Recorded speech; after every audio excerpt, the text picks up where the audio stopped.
Welcome to the first ever episode of the Like It or Not podcast. My name is Space Lion. Today we have my friend John on as we try to break down our top 20 favorite movies of the past decade. On today's episode, we cover forgetting Star Wars movie titles, crying to animated movies, and daughters kicking in doors telling us what time it is. We now take you to your regularly scheduled program. Yeah, well, definitely. I mean, this is gonna be a good conversation no matter what. But yeah. So, I mean, as far as criteria, I mean, what do you consider a favorite? Like, what makes a movie a favorite for you? For me, a favorite movie is like, it's a movie that really leaves you feeling. You feel complete at the end of it.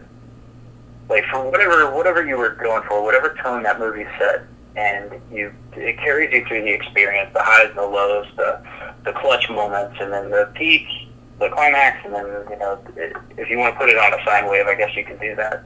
But for me, like, a favorite movie isn't necessarily like the greatest movie of the year or anything. It's just a movie that you were with from the beginning, and then when you got to the end, you were like, no, that was good. I like that. Yeah.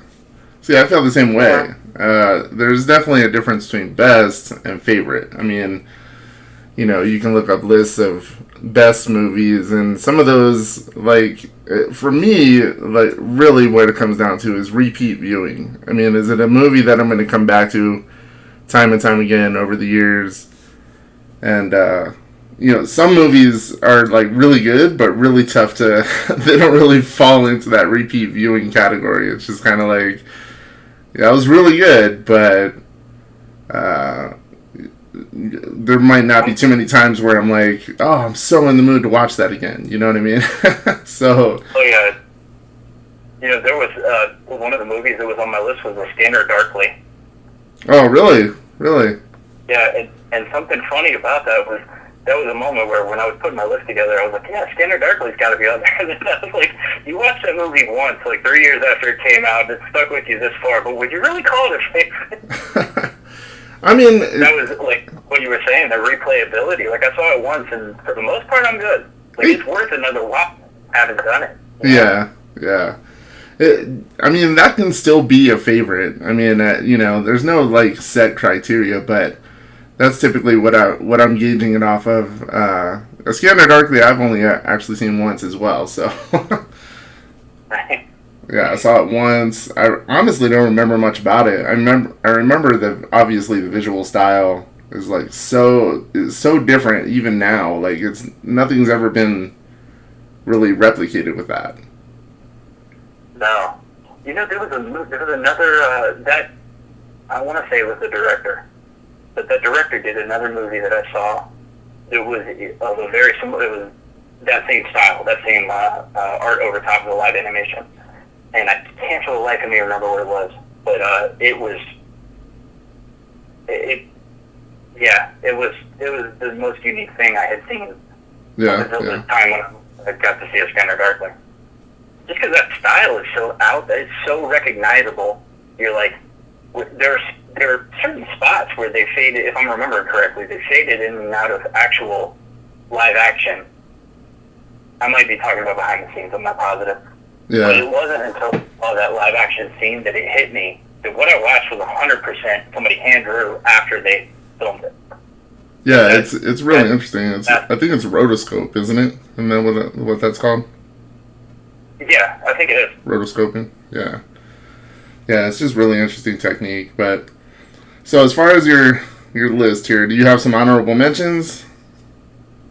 To be really honest, my list is kind of short enough that my honorable mentions made me cringe. So apparently, I need to rethink what I thought the favorite was. So I'm just going to go with the core list that I put together. Okay. Well, I'll go over a few honorable mentions that I came to. As I was kind of dwindling things down. Trying to remember exactly which ones I kind of wanted to settle on. But I'll go with the first honorable mention, The Big Short. I don't know if you've seen that. Um, I'm just looking up some stuff on it here. It's definitely on my watch list. But yeah, it came out in 2015. It's about the housing crisis, I guess you could say, that caused the financial issues, the housing market crash. Really, really good acting. Obviously, the cast is Christian Bale, Steve Carell, Ryan Gosling, Brad Pitt. Really, really interesting movie. It will piss you off. It will piss you off because, obviously in the end, I mean, everybody knows the ending to that story and how the banks got bailed out and really just got kind of a slap on the wrist. But it's a really interesting movie telling the story of these guys who kind of figured out that it was going to happen before it did, and how they kind of beat the system, and I highly recommend it. 10 Cloverfield Lane. I was actually really surprised by how much I liked that movie, because the first Cloverfield movie I was not a huge fan of. I mean, it's okay. It's okay for what it is, but 10 Cloverfield Lane is actually a really, really good movie. I just found out while I was, doing some research right before starting this up here, but it was one of the screenwriters was Damien Chazelle, who he actually he directed La La Land, and he directed Whiplash. So the guy just knows how to write. And have you seen 10 Cloverfield Lane? I haven't seen that either. No, I know you heard. You told me like a bunch of people told you it was actually good. So yeah, so put me in that list as well. That's definitely on the list. Lady Bird actually came out. Let's see, November 2017.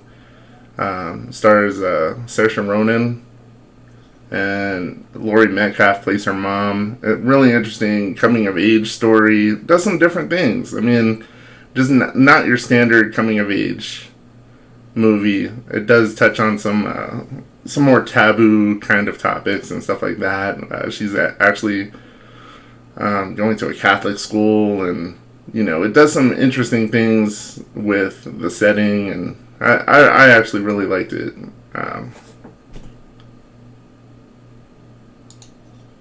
Mid-90s, I would say. I actually watched this. When did I watch this? Like a few months ago. And I think it's Jonah Hill's first directing. I think it's his debut directing, isn't it? I believe it was, yeah. Yeah, I think so. I mean, he's done some writing, obviously, but that movie was really good as well. Another coming-of-age movie. You're going to notice a theme here. I do like coming-of-age movies. I don't think anybody can fault you for that, man. You do you.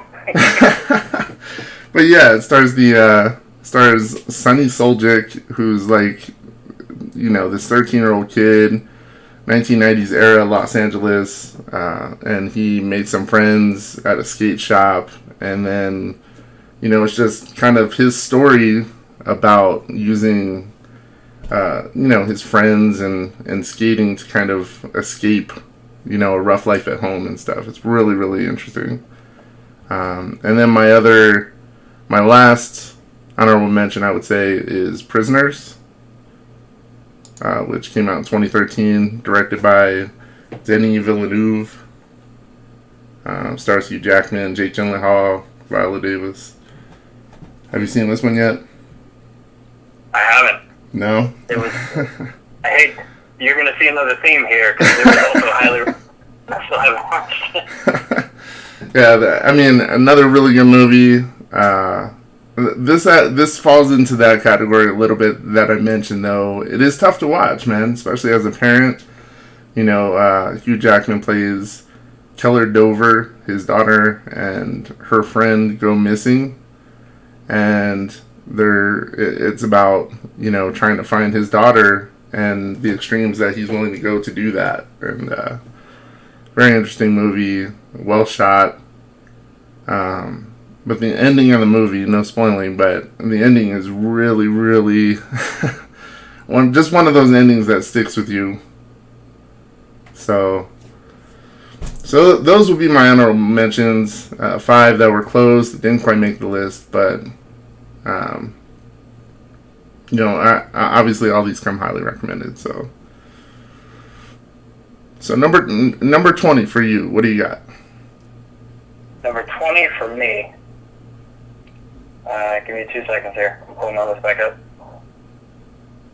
So you ordered yours in a particular order too. So I just went from top to bottom based on the year. So I got to reorder the list. No, that's fine. Number 20. Didn't make it that far. So how about number... How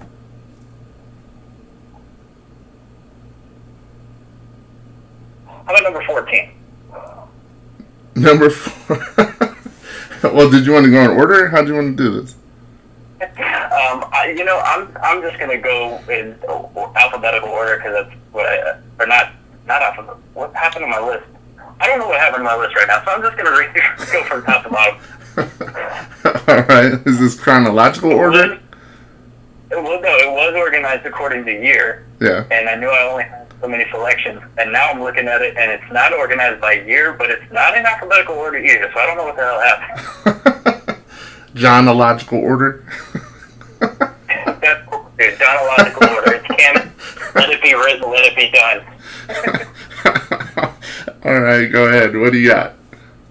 All right. First one of my favorite movies of the last 9 years has to be Kingsglaive, which is Final Fantasy 15. It was the recreation of all the events that led up to the game. Mm-hmm. If you played it, it adds a lot of depth to the game. If you haven't played the game, this is a dope-ass standalone Final Fantasy story. And anybody who has been a fan of like the Final Fantasy films that have come out understands that we are kind of owed a dope-ass Final Fantasy story. Sure. Advent Children was pretty awesome. But again, Advent Children had a lot of depth because of what happened in Final Fantasy VII, and if you play Crisis Core, it just adds even more depth and context to the things going on. A lot of hidden Easter eggs for the people that did that. But Kingsglaive, I thought was awesome because when I watched the movie, I had not played Kingsglaive yet. I didn't even see somebody play Kingsglaive yet. So I got to see them absent of anybody else's expectations of what the game should have been or shouldn't have been or what they didn't understand about the story. So it was sort of like I got to see the prequel without playing the game. Sure. How they managed, like, that all by itself let me divorce, like, my feelings of the game or what the game should or shouldn't be or what I've heard of it. Because there's no game to go with Kingsglaive, you just have to judge it for whatever it is. And whatever it is, what it is was an amazing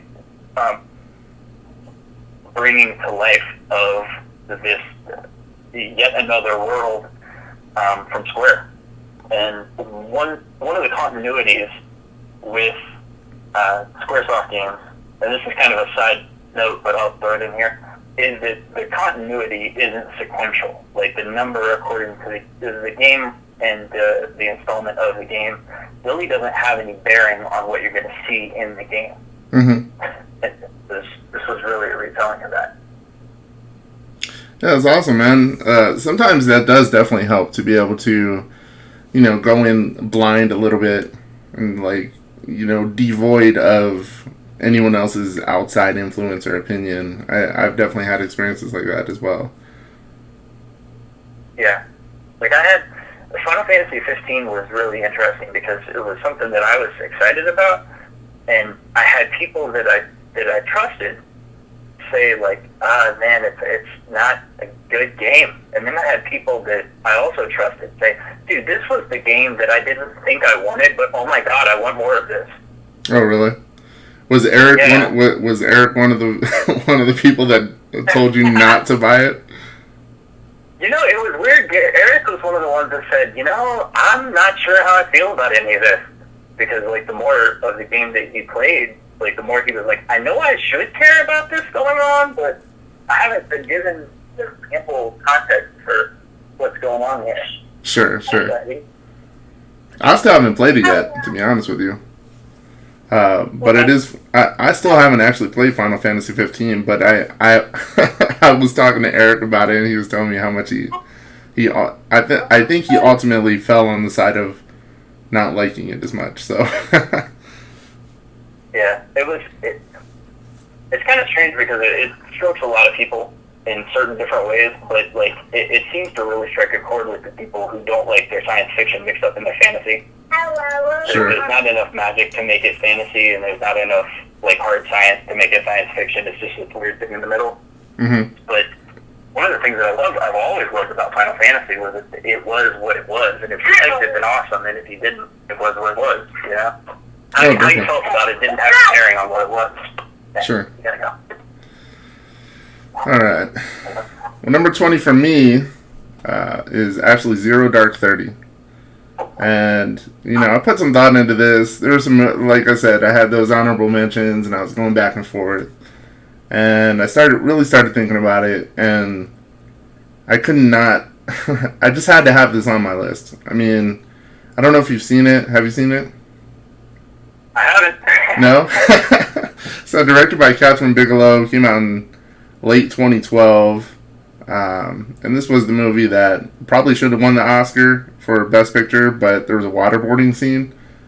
And so the Academy was kind of like, "Whoa, we can't have a Best Picture with waterboarding in it, can we?" So what kind of precedent are we setting if we're watching a man drown? So very interesting movie though. Very well directed. It actually stars Jessica Chastain.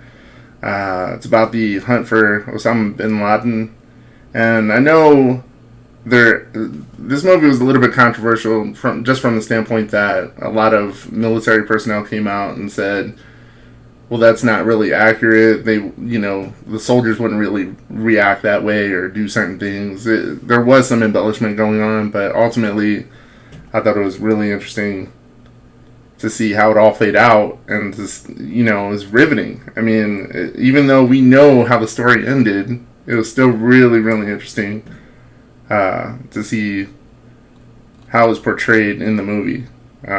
So, highly recommend it. Yeah, definitely. What do you got next, man? You know, 12 next? 7? Actually, the next would be Prince of Persia. Prince of Persia, nice. Everybody that is rolling their eyes right now. I can hear you. You can shut up. Hang on. I got something. I'm going somewhere with it. Right. Prince of Persia it goes back to like what makes something a favorite film. I loved like every minute of that movie, from the costumes to the settings to the story to have the callbacks to watching, like, not to spoil anything, but to watching the prince, who is not the prince, figure out the crux of the mystery amidst all of this chaos and nonsense that's going on. I loved every bit of this movie. Mm-hmm. Ben Kingsley turns in a great performance. Jake Gyllenhaal plays the lead. And I loved watching, as somebody who played the game, like when it first came out, and it was so different and so off the wall, literally. Like, it was so cool to watch that translate to film, and translate to film well. Like, watching everything play out the way it was. I have no idea what critics had to say about it. I just know people that I've talked to that have seen it, and most of us, have the same idea about it. It was just a fun movie, man. To watch a video game get translated into a movie that well and it be fun from beginning to end, that dope as hell. Nice. Yeah, I have not seen that either. I have not. You talking about the Sands of Time? Yeah. Not the original, right? I think the original came out in like the late 80s, but Sands of Time was great. It was that game, just the time mechanics in that game were so interesting. Like, you would die, you would not make a jump and then die, and then be able to kind of reverse time. It was just really cool. Yeah, it was a whole different, like, it was a totally different way of applying time to a game. Yeah. Like, how many of us missed that jump in, like, Mario or something, and they're like, shit, now we gotta play the whole level over again. Well, now you've got a very finite amount of rewinds you've got at your disposal, but you gotta be careful about how far back you go. Because if you think you went as far back as you need to and you didn't, you just wasted sand for no reason. Yeah. You gotta use that sand judiciously. Yeah. I have not seen that movie. I know it got a lot of criticism with Gyllenhaal being cast as the lead. You have any thoughts on that? You know, to me, he looked exactly like the character in the game did, so I had no qualms about it whatsoever. Yeah. Plus, his older brother, I can't remember the actor. I thought it was Simon Pegg for a minute, but his older brother I thought was a British actor. But they got Ben Kingsley as his uncle too, and that plays. And then his aggressive brother is I saw him in. He played another. I don't want to say like Middle Eastern part, but it was like an ethnic part, and I had no questions about his role in that either. Yeah. So me personally, I felt like they cast it perfectly. The one casting choice that like blew my mind was the fact that they had what's his name? He played Dr. Octopus in Spider-Man 2. Oh, I know who you're talking about. Alfred Molina. Yeah, he played a integral part in the show as the guy who was trying to avoid paying taxes. he was the guy that ran an illegal ostrich race in the middle of the desert. Oh, nice. Okay. So like just to have that drop right in the middle was chef's kiss. Nice. All right, next on my list, 19 is I'm hoping you've seen this movie. I'm pretty sure you have. Interstellar. I have. Okay, nice. Directed by Christopher Nolan. Obviously, you know, this decade did sci-fi really well, man. Interstellar came out in 2014. Obviously, in terms of sci-fi movies, I had it ahead of Ex Machina. I had it ahead of Gravity, The Martian. But I just love how the story is told. In the way that I feel like we can all kind of relate to that, the sadness that he feels when he realizes that his daughter has essentially grown up without him being there. You know what I mean? Yeah. Oh my god, that was such a gut punch. It really was, man. Like, I mean, you know, the acting in that movie, again, Jessica Chastain ends up playing the daughter, you know, as she grows up. Matthew McConaughey, Anne Hathaway. Just really well written, really well directed. You know, it just told like a more serious sci-fi story about how, you know, inevitably, you know, humanity destroys itself. I mean, we're our own worst enemy. Oh, for sure. That was definitely the subtext throughout the whole thing. And you know something clever about that? I love that they never like pinpoint identified what it was. Exactly. They just claimed that we are the reason we are dying. Like that we are the cause of all this. Yeah. And I think in a greater way. A lot of people apparently had. I found out about this long after the fact, but a lot of people had a lot of criticism about the way they handled, what was it, time? I forgot to mention.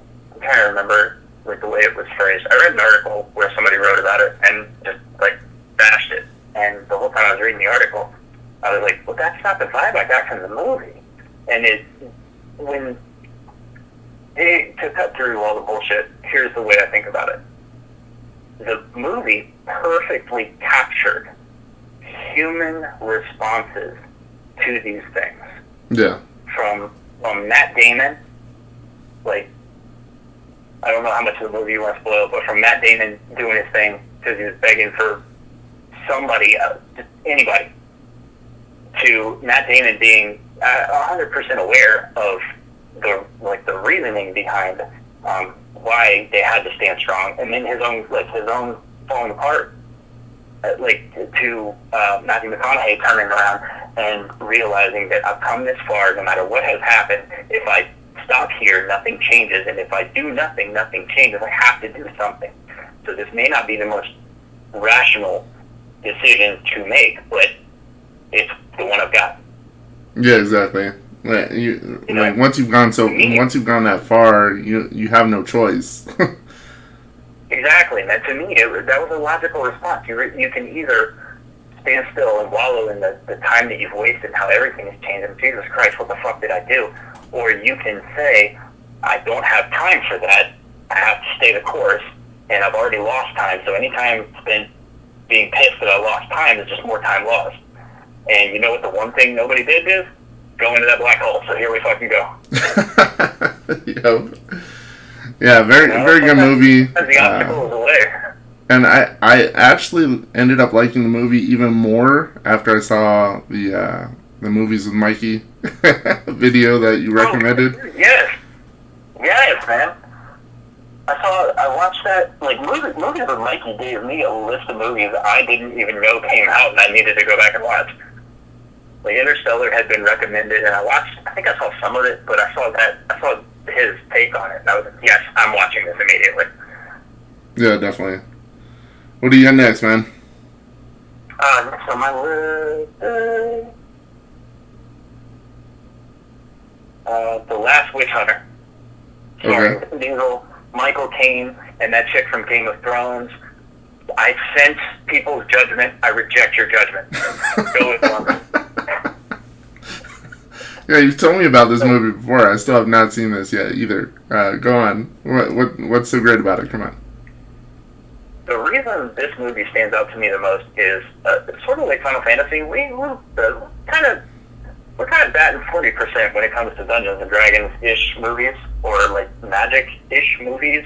I mean, with the exception of Lord of the Hobbit and stuff like that. You've got Mythica. Mythica is a pretty solid, independent, 5-run movie production put together by, I think it was Aerostorm Entertainment. And they really like went out swinging, trying to make something that was like a sword and sorcery epic fantasy saga. And I feel like they did an excellent job considering what they were going for and what they accomplished. But The Last Witch Hunter did something that was awesome, and to me anyway, it was dabble in that realm of the unseen here in our current modern day world. Mm-hmm. Like, we have a good idea of what witches were like in the 1600s, and we have a good idea about like the fucking Salem witch burnings and all of that nonsense. But if that happened then, who's to say it ever stopped? And if it didn't ever stop, what would that look like in modern times? And what if you were somebody who knew what it looked like back then and has been around long enough to see what it looks like now? And that is, Craven. Craven? Was that his name? That's not his name. I forget his name. Enter Vin Diesel. I have not seen that movie, but you make it sound great, man. You do. So you might have just sold me on watching it. If you take a step back and stop looking at it like, I mean, there's a lot to be said about, if you go to a Fast and Furious movie, if you're looking for plot, that's kind of your fault that you're disappointed. But there's something to be said about somebody that has an idea. And like this, if you look at the history of what goes behind the scenes with the film, Vin Diesel had an idea for like how would we tell like a Dungeons and Dragons-ish story on film in 2 hours? How would we go about that? What would it look like? Yeah. And apparently he like patched up scripts and talked to people and got a lot of feedback and got a lot of inside information on like the cinematic portion of like what the making of the movie would be like. And then they wrote a script and they just did it. And I feel like, regardless of how you feel, how anybody would feel about Vin Diesel being in a sword and sorcery movie, like this checked all the boxes for me. I mean, the plot was cohesive. Was it super deep? Was it amazing? Were there a lot of emotional gut punches? I mean, there were twists and turns. It's not going to be Schindler's List for anybody, but for what it was, like, I loved it from beginning to end. Like, I finished the movie and I was like, that was pretty dope. I like that. Nice. Like, I heard somebody say they watched it and they were like, this is like if Vin Diesel played Dungeons and Dragons every day for a week and then had to go back to a set to be a producer for a different movie. This is the movie he would be writing in the downtime. Sure. Yeah, that makes sense. There are not a whole lot of movies that cover that genre successfully, so I think just about. I mean, I haven't seen a lot of them actually. Warcraft. I actually heard bad things about Warcraft, but I haven't seen it. Trying to think of some other movies that fall in that genre, but yeah, it hasn't been done very well most of the time. So yeah, next on my, really next on my list, number 18, The Social Network. Have you seen this one? Oh, good choice. Yeah, the story of Mark Zuckerberg, how he came up with the idea for Facebook. Came out in 2010. Jesse Eisenberg plays Mark Zuckerberg so well. He's like one of those guys that you kind of hate, but you're actually rooting for throughout the whole movie, which is really interesting. Directed by David Fincher. Music by Trent Reznor. It's just one of those movies that I feel like, 20 years from now, we'll probably still look back on as being a classic. Just kind of telling the story of how, Facebook has just done nothing but blow up since then. You know what I mean?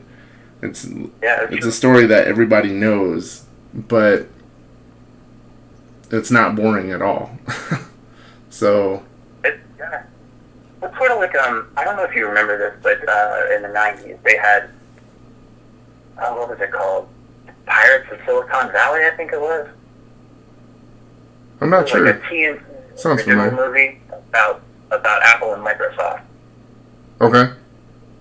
And somebody had, like, I watched it, and even as a kid at the time it came out, I was like, this is interesting. And then I talked to adults who, like, business-wise were paying attention to what was going on in the markets and stuff like that, and they're like, that might have been interesting, but it was way more dirty and underhanded than that. Yeah. So it always is. The story on two different levels, it's noteworthy. Yeah, it's just one of those movies that I think it'll stand the test of time. I think it's a movie that I've gone back to several times. I've watched it. It's still great. So yeah, that's number 18 for me. What do you got next? Next I got Zootopia. I'm actually going to do it back to back here, if you don't mind. That's fine. I've actually got Zootopia and Inside Out. Nice. Now, as a grown-ass man, let me tell you something. Zootopia, in the year 2016, Zootopia was my favorite movie to be released. Period, bar none, fight me. I will gladly take a beer bottle over face for Zootopia in 2016. But if you beyond just like political things, if you look at the world as a whole, like Zootopia was a story that was a resilient tale of spirit, and it was all the animated and everybody was staffed by people or by animals. Everybody was an animal, had a role, but you got to see Zootopia as a place that managed to accommodate all of these different people, all of these different creatures from all the different areas of the world and climates and temperatures and habits and habitats and all of that. They made it work. And it just really stuck out from beginning to end. The moral there was what you do makes you who you are. Not in the sense that like if you're just how do I say this? Actually, what you do makes you who you are, and it applies all the way across the board. It can be negative if you want it to be. It can be positive if you want it to be. And I think the biggest message about Zootopia, I watched it a dozen times. I got 2 young kids, but the big message at the end of it is don't ever think you're stuck someplace you don't want to be. It's never too late to change your story. Yeah. Are you telling me to quit Safe Flight? Is that what you're talking? Exactly what I'm saying. We need to hear your story, Chris. All right. And then Inside Out. So, yeah, I mean, go on. What did you like about Inside Out, man? Inside Out was awesome because as a grown man, it wasn't until I watched this movie that it really hit me that we are the sum of everything we've experienced up to this point. And so many times we try to hedge out the bad stuff and only have positive memories based on the good stuff. And you don't realize that your defining moments have already happened. You're the person you are now because of everything that has already happened. So don't wait for defining moments. They're never going to come. You won't realize it was a defining moment until long after it happened. And you're going to be faced with the idea that you either completely screwed it up or, that was well done and I didn't even mean it. Mm-hmm. Our human existence is made of joy and sadness and pain and anger and fear. And what you do with all of that, what you do in those moments is what makes you who you are. You're never one thing because you're always evolving. And that was huge with that was illustrated perfectly in the story when they moved and they watched a new city be built. And they were like, oh, this is new. Well, one by one, some of the old cities started falling apart. And they're like, holy shit, how do we keep this together? Not realizing that you don't. This is part of the process. As you grow, things expand. And as things expand, you have less space for these other things. But better things come. You have to be willing to trust the process and keep moving forward and keep doing you and take these lessons for what they are instead of making them something they were never meant to be in the first place, good or bad. Sure. If this was a top 40 favorite movies, Inside Out would probably be on my list as well. Again, coming of age. Dude, I'm not even gonna lie. I actually got a little bit misty-eyed towards the end of Inside Out. Like, when you're really... I think it just harkened back to my own childhood and remembering all of the awkward emotions and, like when you realize that, things are changing around you and how it's affecting you and, like having to go to a new place and it's scary and you're the new kid and, yeah, it's... Like, it is one of those movies that kind of hit me on a lot of those same levels. It's actually one of my favorite Disney movies, to be honest with you. Oh, for sure. I love that you say you were misty-eyed. I cried like a bitch. Oh, man. It's like you're watching Riley go through all this, and you're just like, oh, see, like as an adult, you're like, oh, she doesn't know. She doesn't know. This is part of it. This is... Like, it feels, you feel powerless and you're angry about it, but sweetie, this is all part of the game.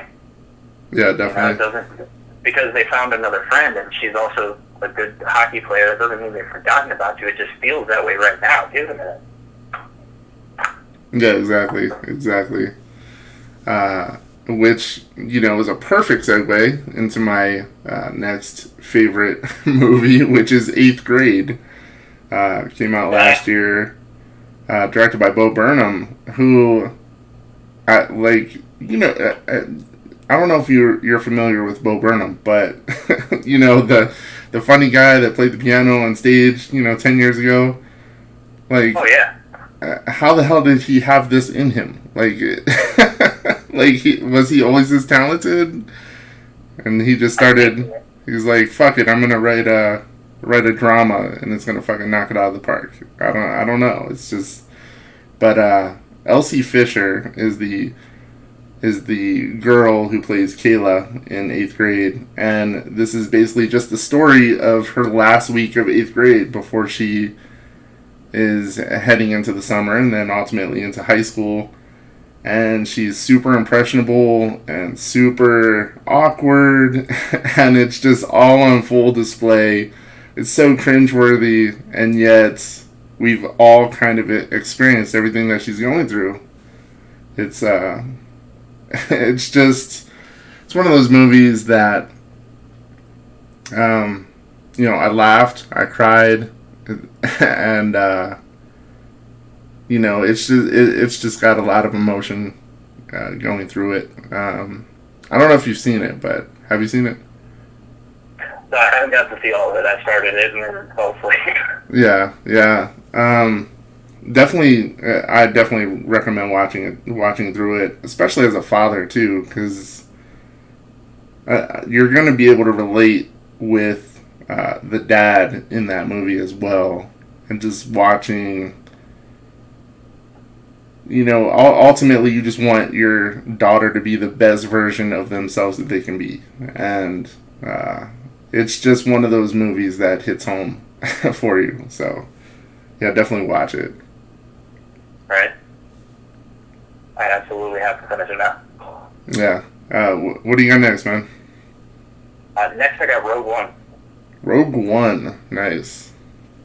Rogue One actually hit me right in the feels because it was a harkening back to a lot of things that you only heard on surface level in the Star Wars canon, and you actually got to see more behind the scenes. And it really felt like the things that they brought into that fold were, how do I say this? They were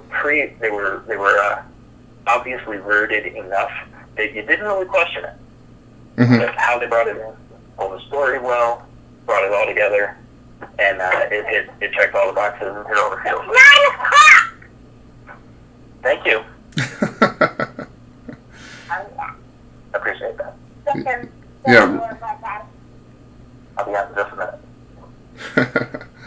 Yeah, Rogue One, man. Rogue One is awesome. As a longtime Star Wars fan, even the most critical Star Wars fans, if you want to be critical about Solo, you want to be critical about The Last Jedi, or what was the other one? I'm drawing a blank here. Awakens. Yeah, The Force Awakens. If you want to be critical of those movies, I think in each of those movies, it's perfectly understandable to be hypercritical about certain things. But Rogue One fits perfectly. like you can literally watch Rogue One right before Last Hope, and it makes perfect sense. It's perfect. Yeah.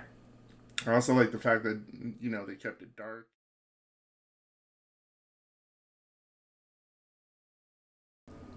If you like what you heard here, leave a comment down below. Feel free to subscribe to the channel, and always remember to like it or not.